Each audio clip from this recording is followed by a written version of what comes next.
Okay, tonight's Yud Shvat, which is the yahrzeit of the previous Rebbe, today also the Rebbe became Rebbe. So the Rebbe writes in the customs for Yud Shvat, you're supposed to learn the Maimer that the previous Rebbe gave out for Yud Shvat, as the Rebbe says, for his own yahrzeit. So every year we learn tonight a little bit of the Maimer, tomorrow night a little bit of the Maimer, and so on. So the Maimer begins, the previous Rebbe begins the Maimer with Pasuk and Shir HaShirim, that says, Basi, Legani, achesi kala. Simply it means, I have come to my garden, my sister the bride. And the Medrash says, it doesn't say Legan, I've come to a garden. It says Leganuni, which means actually a dwelling place.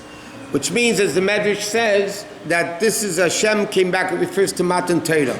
At Matan Torah, Hashem came back to the place he was originally at the beginning of creation. And the Medrash explains that before the beginning of creation, when Hashem created the world, the deepest level of the Shechina was found here on the earth. Then when Adam and Chava sinned with Chatei Tzadas, the Shechina was thrown out of the earth to the first heaven. Then there are 6 more sins, Kayin and Enesh, and all the various different sins, kept making the Shechina go up higher and higher, higher, until it reached the 7th heaven, which means very far away from the earth. Then it says, Avram Avinu, the 7 tzaddikim came up, Avram, Yitzchak, Yaakov, Levi, Kahos, Amram, which was 6 generations, and then Moshe, Shua, Shvi, which is the 7th, and all the 7th are precious. So Moshe Rabbeinu brought the Shechina back down to earth. So the Pasuk says, no, the lineage, 7 generations. Avram, Yitzchak, Yaakov, Levi, Kahos, Amram, Moshe.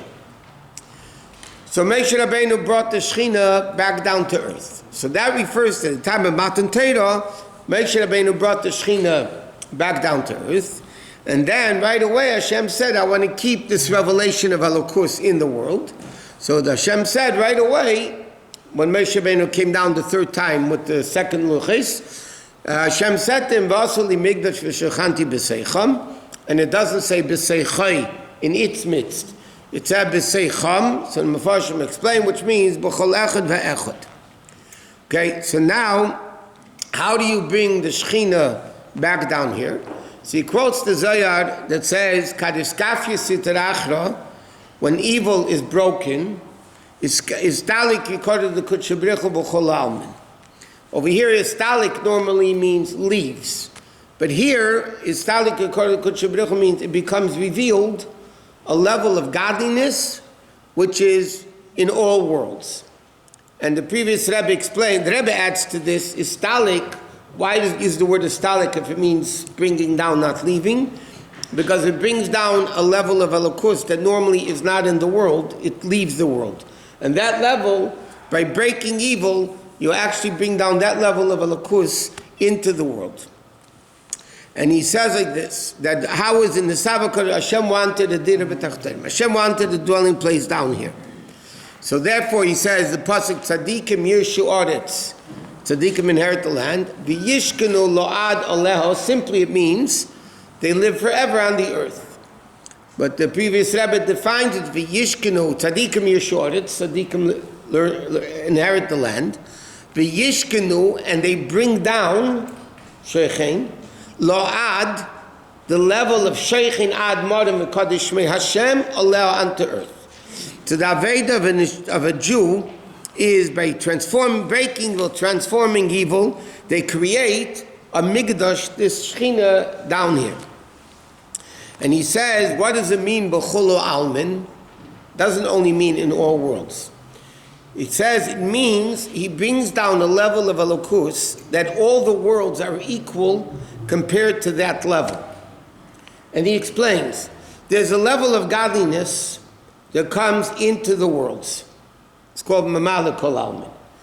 It permeates the world. That means Atzilus is higher, Bria is lower, Yetzirah is lower, Asiyah is even lower.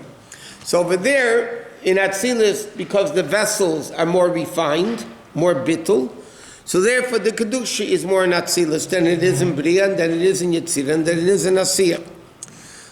But that's only in the level of Elokus that comes permeating into the world. So then, based on the Keli, based on the vessel, that's how much revelation you have. Atzilus is a more refined Keli, you're going to get more. Bria is less, Yitzira less, and Atzilus. But there's a level of Elokus that's so great that the highest world and the lowest world are both equal. To give a physical analogy that Chassidus always brings, not in this Maimer, but in Chassidus always brings the analogy of the neshama coming into the body.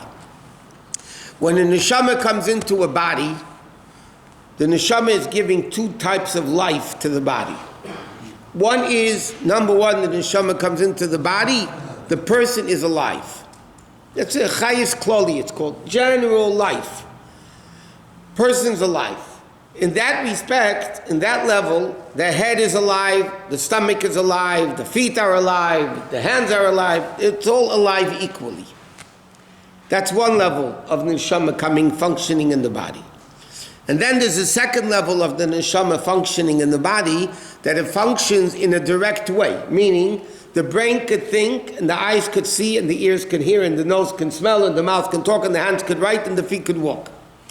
That chayis that the neshama gives into the body, over there, the eyes are a vessel for sight. So therefore, that level, the koyach of sight that the neshama has, goes into the eyes, and therefore you're able to see. But that already, there's different levels. The head is higher than the stomach, which is higher than the foot. But in the chayis kloli, in the general life that the neshama gives to the body, that's not in penetrate each limb accordingly. It's a general chayis. So in that respect, the head and the toe is equal. So the same thing, you have an elokus coming into the world. There's a medrash that says, Ma nefesh mamala saguf, kacha kadosh baruch hu mamala sa'ilam. If you want to understand the way Hashem functions in the world, the medrash says you function, understand it by a neshama in a body. One second. So what happens by elokus? There's a level of elokus that comes into the world. Inanimate is inanimate, plant is plant, animal is human. There is a bria, tzia. There's all the various different levels of the world. Then there's a chayis kloli, what's called sefiv kol almin. It's above and beyond the concept of vessels. That level, the whole body is equal. So basically infinite. When a Jew breaks evil, is stalik means you actually reveal that infinite level of Hashem down here into the world. Not the level of Hashem that deals directly with world, but actually a level of Elokus which is higher than what? Hello, sir. I said that's why it's called Ikar Shchina, because it's equal in the, no? Ikar Shchina. Because, yeah, but the Rebbe explains in the first Basi Legani, the Ikar Shchina is lifting at Tzimtzum even, all the way up. But yeah, but that is the Basi Legani bringing Ikar Shchina. Moshe Rabbeinu brought the Nechev Elokecha, right? So Moshe Rabbeinu by Matan Torah undid the Chet Tzadas, like we learned in many places. So he brought the Ikar Shchina back down. Then the Egel ruined it. So now the Aveda is to bring Mashiach. So this Aveda is through his Kafia Sitra Achari, you reveal eventually the ultimate Beis Hamikdash HaShlishi. Okay, so now the Rebbe explains like this. The Friedrich Rebbe explains that therefore, and we said, how do you bring the Shechina? Where do you bring the Shechina down in the Beis Hamikdash?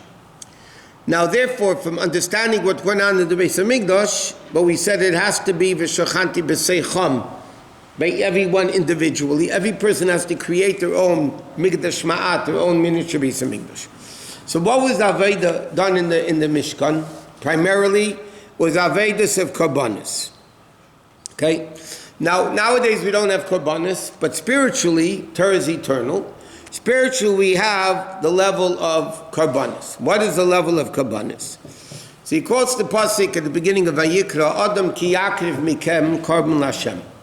If a person from your midst will bring a korban to Hashem, these are the laws of the Karbanis.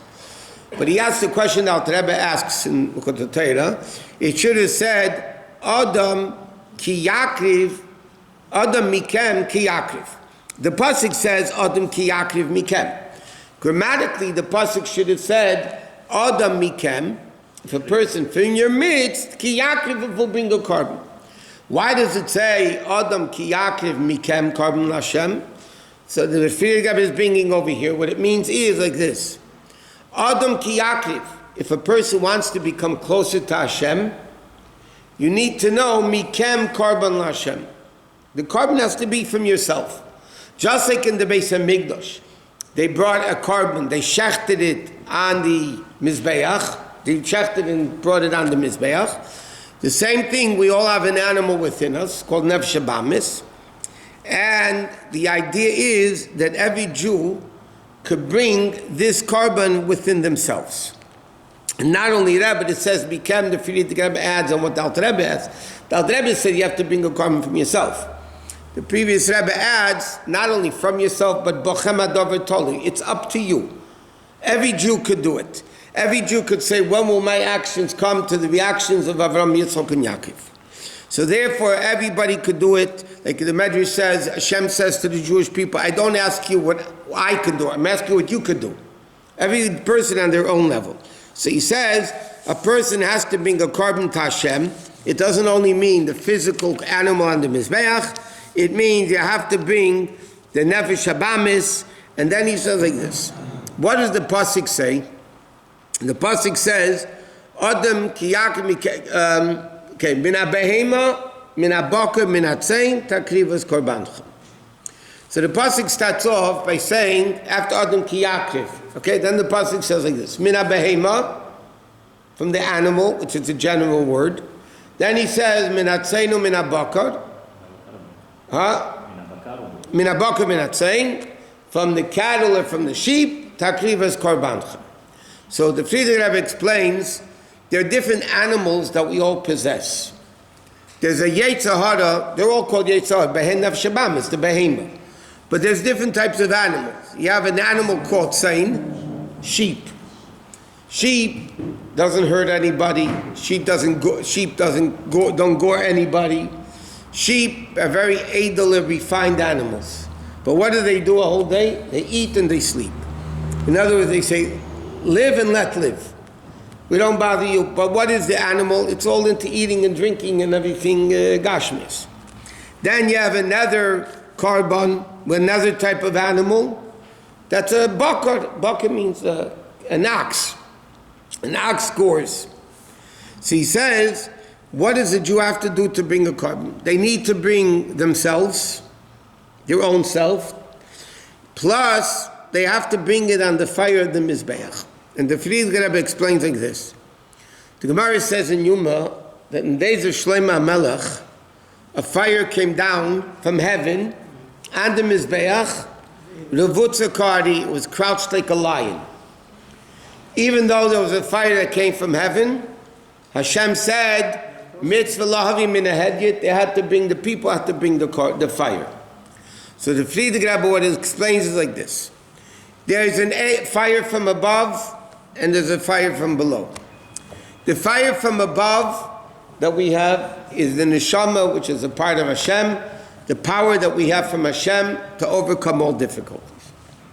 Then we have the earthly fire that we need to add, which represents, like he says, enthusiasm, excitement in Torah mitzvahs, that it shouldn't disturb your learning. So he says, what is that? Sacrificing the Nefesh Habamis. What does it mean in a simple way? Sacrificing the animal soul. It means is we need to get the animal soul not only not to love eating and sleeping and all that, but it should also love Hashem. Look at the Pasuk says, B'chol levavcha, b'shnei yiserecha. The Jew has to do everything possible to get the Nefesh Habamis also to love Hashem. That's called bringing a korban. You want to build a Mishkan for Hashem within you, within us, what do you have to bring? You have to bring a korban. That was the primary function of the Mishkan, the Rambam says, was to bring lahakir bei korbanos. We need to bring a korban. So, what's the bringing of the korban? You take your animal soul, whether it's a tzayin or bakar, you bring it, and you put it into the fire from above, meaning that now the Nefesh Habamis, the animal soul itself, is becoming consumed in the godly fire, meaning what does the animal soul want? It wants to serve Hashem and do Torah mitzvahs. That's the Avodah of the Jew. And then he says, not only that, but the Pasuk says, Rav Tvos b'koyach shoy. When you get the animal soul to love Hashem, you get much more accomplished than if only the godly soul loves Hashem. Not only because it's godly soul and animal souls too, versus only the godly soul. The nefesh habamis, like we know, an animal is stronger than a person. You want to get a lot of grain, though, the Pasuk says, Rav Tvos b'koyach shoy.